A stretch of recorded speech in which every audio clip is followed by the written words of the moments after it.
ආයුබෝවන් කියලා පිළිගන්නවා අදත් අපේ වෙල්ඩමැක්ස් YouTube channel එකට. අද මම ඔයාලට අරන් ඇවිල්ලා තියෙන්නේ වෙල්ඩින් ශාස්ත්‍රයට නැතුවම බැරි දෙයක් තමයි ඇන්කර් බෝල්ට් එකක් කියන්නේ. ඉතින් මේ වගේ ඇන්කර් බෝල්ට් එකක් නිවැරදිව යකඩ ප්ලේට් එකක් සමග ටයිල් එකට හෝ කොන්ක්‍රීට් කණුවකට සම්බන්ධ කරගන්න විදිය තමයි අද මම ඔයාලට කියලා දෙන්නේ. ඉතින් මේ වගේ ඇන්කර් බෝල්ට් එකක් පාවිච්චි කිරීමේදී ඔයා දැනගත යුතු විශේෂ කරුණක් තමයි ඔයා ඇන්කර් බෝල්ට් එක පාවිච්චි කරන්නේ කොන්ක්‍රීට් එකකටද නැත්නම් බ්ලොක් ගලකටද ගඩොලකටද කියලා. මම මේ ඇන්කර් බෝල්ට් එක යූස් කරන්නේ ටයිල් පොළවක. ඒ කියන්නේ උඩින්ම තියෙන ටයිල් එක. ඊට පස්සේ තියෙන බදාම කට්ටය ඊට පස්සේ තමයි කොන්ක්‍රීට් එකක් තියෙන්නේ. ඉතින් මේ විදිය තියෙන පොළවක මේක යොදාගන්නේ කොහොමද කියලා අද මම ඔයාලට හරියටම කියලා දෙනවා.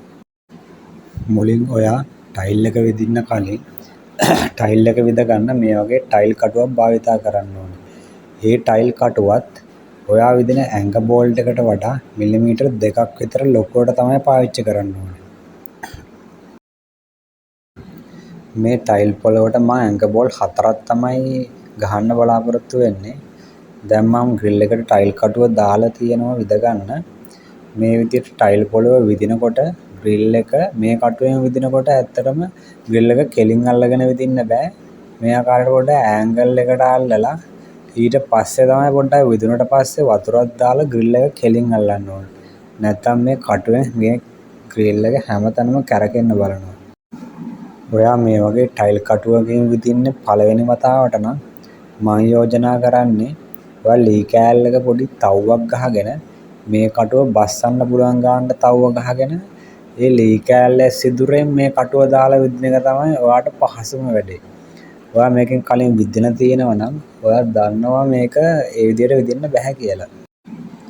මේ ටයිල් විදින කටුවෙන් මේක විද ගන්නකොට ටයිල් එකට පොඩි හෝ ඩැමේජ් එකක් නැතුව මේක විද ගන්න පුළුවන්. ඔයා මේක හිල්ටියකින් නම් මුලින් නම් විදින්න නම් යන්න එපා. මොකද ටයිල් එක ඩැමේජ් වෙන්න පුළුවන්. දැන් මම මේ ප්ලේට් 4 තව් 4 මේ මාක් කරගෙන සම්පූර්ණයෙන්ම විදගෙන ඉවරයි. ඔයාලට පේනවා ඇති ඒක හරියටම සමානව තියෙනවා.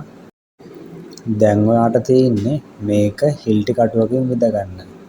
හිල්ටි කටුවෙන් විද ගන්නකොට නම් හරියටම ඇන්කර් බෝල්ට් එකේ සයිස් එකටම තමයි හිල්ටි කට්ට පාවිච්චි කරන්න ඕනේ. මොකද නැත්තම් ඇන්කර් බෝල්ට් එක වැඩි ලොකු වුණොත් තව්ව ඇන්කර් බෝල්ට් එක තද වෙන්නේ නැතුව යනවා.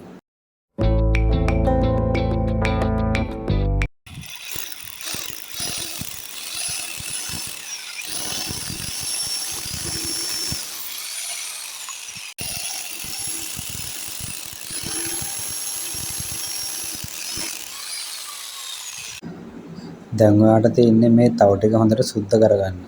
මොකද වැලි තිබ්බොත් ඇන්කර් බෝල්ට් එක හරියටම ඇතුළට යන්නේ නැහැ. ඊට පස්සේ ඔයාලට ප්ලේට් එකට මේ විදිහට ඇන්කර් බෝල්ට් එක අමුණ ගන්න ඕනේ එකින් එක. වොෂර්, ස්ක්‍රීන් වොෂර් මේ හැම එකක්ම දාලා ඇන්කර් බෝල්ට් 4 අමුණ ගන්න.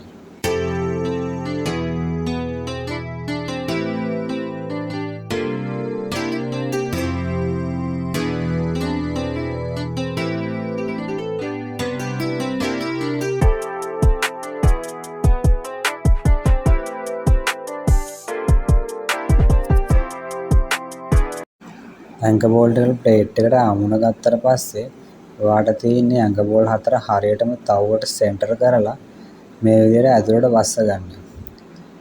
ඇන්කර් බෝල්ට් එකට මිටියෙන් ගහනකොටත් ඇන්කර් බෝල්ට් එක වැඩි ඩැමේජ් වෙන්නේ නැතුව ප්ලේට් එකට තට්ටුවක් දාලා ඇන්කර් බෝල්ට් 4 පිළිවෙලකට වස්ස ගන්න ඕනේ.